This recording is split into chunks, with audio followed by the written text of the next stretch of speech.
Cinema വളരെ കൊള്ളാം, എനിക്ക് ഇഷ്ടപ്പെട്ടു. ഇനി വേറെ ഒന്നും പറയണ്ട. അടിപൊളി, സൂപ്പർ, കണ്ണു നിറഞ്ഞു പോയി. അടിപൊളി, എനിക്ക് ഏറ്റവും ആവേശത്തിന് ശേഷം ഏറ്റവും ഇഷ്ടപ്പെട്ട സിനിമ. എന്തോ ആ കുട്ടിയെ പറ്റി ആലോചിച്ചപ്പോ കൊള്ളാം, എനിക്ക് ഇഷ്ടപ്പെട്ടു. നല്ല കഥയാണ്. നല്ല പടം. നമുക്ക് കുറച്ചല്ലേ ഉള്ളൂ, പക്ഷെ ചെയ്തേക്കുന്നത് കൊള്ളാം. ഈ ഏജിങ് ഒക്കെ നല്ല നല്ല സിനിമ.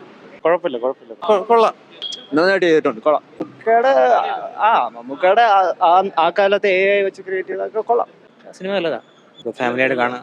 ത്രില്ലിംഗ് അല്ല, കാണാൻ പടം. അടിപൊളി, നല്ല സിനിമ. മമ്മൂട്ടീനെ ഒരു ചിത്രമായിട്ട് പറയാനുള്ളത്, ഞാനൊക്കെ പഴയ സിനിമ ഫീൽഡിലുണ്ടായിരുന്ന ആളാണ്.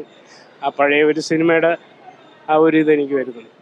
സിനിമ ഫീൽഡിൽ വർക്ക് ചെയ്ത് ഇപ്പോൾ ഒരു ബന്ധമില്ല. വർഷങ്ങൾക്ക് മുമ്പ് മമ്മൂട്ടിയുടെ കൂടെ തന്നെ ഇൻസ്പെക്ടർ ബൽറാം, നായർ സാബ് പടങ്ങളിലൊക്കെ വർക്ക് ചെയ്തിട്ടുണ്ട്. തോന്നുന്നുണ്ട് അങ്ങനെ. ഇല്ല, അങ്ങനെയൊന്നും ഒരു ഇതായിട്ടില്ല. പടം കൊണ്ടുണ്ട് ഫീൽഡെന്ന് വെച്ചാൽ നേരിട്ടൊന്നും നമുക്കറിയില്ല, പക്ഷെ ആ ഒരു മമ്മൂക്കയുടെ ആ ഒരു ഇതൊക്കെ ഭയങ്കര ഒരു ഫീൽ ചെയ്തിട്ടുണ്ട്. പുള്ളിയായിട്ടൊക്കെ ഞങ്ങളുടെ ഒരു കുറച്ച് ഇതുള്ളതാണ്. ഞാൻ ടീമിലൊക്കെ വർക്ക് ചെയ്തുകൊണ്ടിരുന്നതാണ്. ലിബർട്ടി ബഷീർ. പടം കൊള്ളായിരുന്നു. ഇവിടെ ഒരു വെറൈറ്റി സ്ക്രിപ്റ്റ് ആയിരുന്നു. നമ്മളിപ്പോൾ ലാസ്റ്റ് ഇപ്പോൾ 2 പടം കണ്ടതിൽ വെച്ചിട്ട് ഇപ്പോൾ അത് 2025 ഇറങ്ങിയതിൽ ഒരു നല്ലൊരു പടമായിട്ട് തോന്നി. 100 പക്ഷേ ഈ ഒരു ജേണറിൽ ഒരു ഡിഫറെൻറ്റ് പടമാണ്. നോർമലി ഇതേപോലെ ത്രില്ലർ ആ ടൈപ്പ് മൂവി ഇഷ്ടപ്പെടുന്നവരിൽ ഒരു ഡിഫറെൻറ്റ് ജേണറിലുള്ള പടമാണ്. ഇഷ്ടപ്പെട്ടു.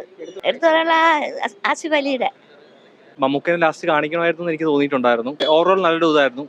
ആസിഫൊക്കെ നല്ലോണം ചെയ്തിട്ടുണ്ട്. നല്ലൊരു മൂവിയായിരുന്നു. ആസിഫിന്റെ ആക്ടിങ് നന്നായിട്ടുണ്ട്. നല്ല ആക്ടിങ്. ത്രില്ലർ എന്ന് പറഞ്ഞാൽ കുറച്ച് നാളുകൾക്ക് കൂടി നല്ലൊരു സസ്പെൻസ് കഥയാണ്. സൂപ്പറാണ്. ഉണ്ട്.